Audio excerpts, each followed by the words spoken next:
Müslümanların gayet itidalli olması lazım. Ona göre yani düşmanın silahıyla silahlanması lazım yani önce. Şuurlu olması lazım. Birlik beraberlik içinde olması lazım. Bu Kur'an'ımıza el uzadan efendime söyleyeyim aman verilir mi ya? Ona imkan tanınır mı ya? Onları efendime söyleyeyim.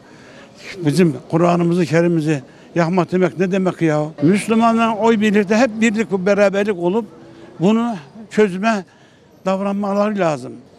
Allah da kahri perşan etsin onları.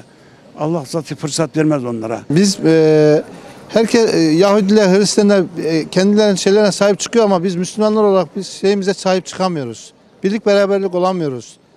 Aslında böyle günlerde hani görüş ne olursa olsun hiç önemli değil. Her şeyimize sahip çıkmamız lazım. Hani birlik beraberlik olmak zorundayız.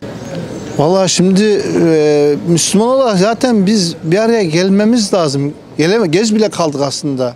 Normalde yani Yahudiler hani Süryani, Ermenisi birbirine sahip çıkıyor da biz bir kendi şeyimize sahip çıkamıyoruz. 53 yıldır yurt dışındayım, Almanya'dayım.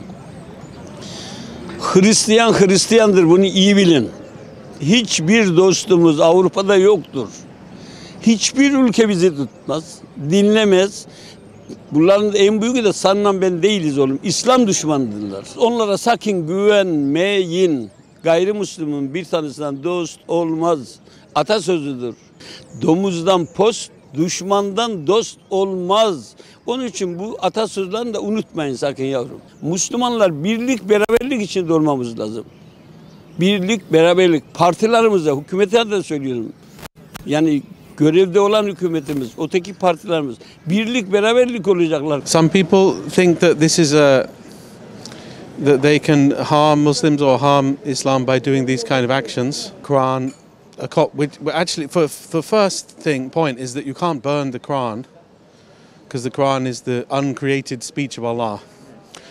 The point is that he's burning paper with the Quran, the we call the Mus'haf, the Quran's written on it, as a show of his hatred of Islam.